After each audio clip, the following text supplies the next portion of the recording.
Hi. Hi. What are you going to talk about today? I'm going to talk about a journey which I had to Lebanon. It was a very difficult journey. When was that? It was about 3 or 4 years ago. What happened then?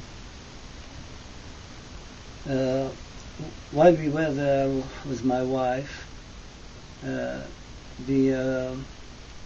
Israeli army invaded actually the country, and they were shelling every single thing there, and it was very dangerous on all people in the country, and I was expecting anything might happen to any one of my family there.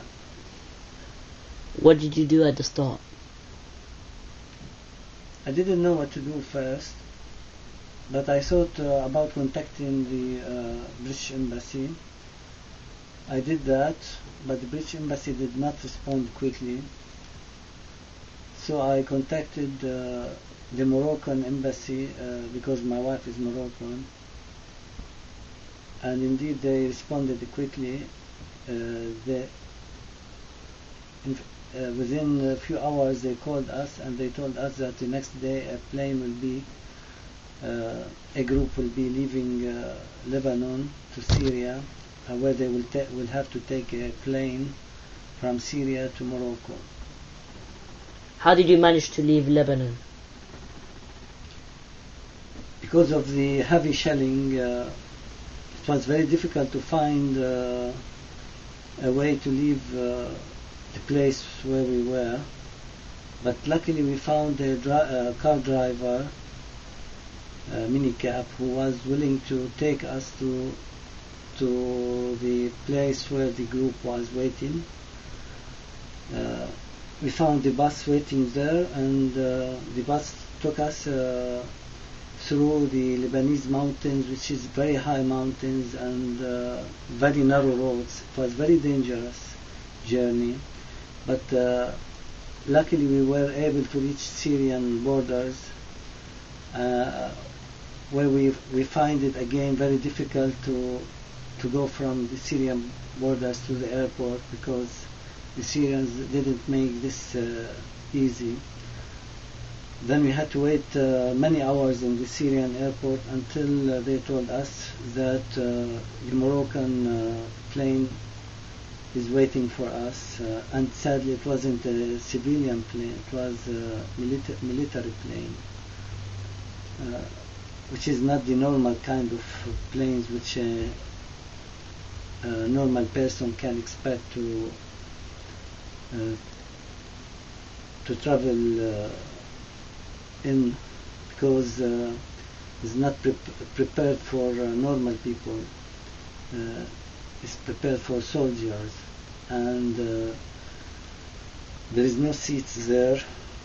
You have to sit either on the floor or you have to sit on a kind of nuts, which is like ropes knitted together. Now there was no heating also in the plane. I first refused to get into the plane, but when I found that there is no other way, I decided to take the risk and go and travel in that plane. Was it an easy journey? It wasn't an easy journey again. This is because this kind of planes are not allowed to go over some countries unless they allow them to. For example, when we reached Italy, Italy refused to let the people go over Italy, so we had to go back to Athens, and we stayed 4 or 5 hours in Athens waiting till they give us the signal that we can leave Now after that we had to travel about 10 hours from Athena to Morocco, and it was very difficult journey and very long. We were already exhausted, very tired, and we wanted remember that we spent about 3 days to reach only Syria, 2 days, and 1 day we spent in the airport. So it made very long and exhausting journey. What happened during the journey? What happened is first we felt very cold because there is no heating.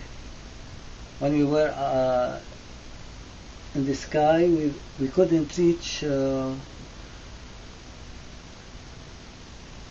we couldn't reach Morocco for a long time, and they told us that the plane hasn't got enough fuel. The crew in that plane were all scared, but they didn't tell the people. Actually, I know one of the crew there, he told me that our journey will be dangerous because the fuel might expire, might be consumed anytime.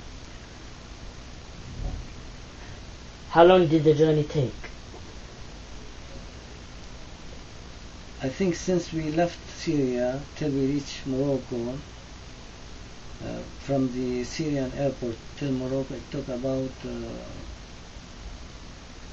13 or to 14 hours. 10 hours were only in the air. How did it end? It ended. Luckily, it ended safely, and we reached Morocco safe. And from there, we went to a hotel where we spent some time for rest. After which we went back to Britain. What are your feelings about this journey? Well, my feeling is it was a very difficult time I had in the past, or my family had in the past, and I don't wish this to happen again. It's a very bad memory. But luckily it ended in a good way. Okay, thank you. Bye bye.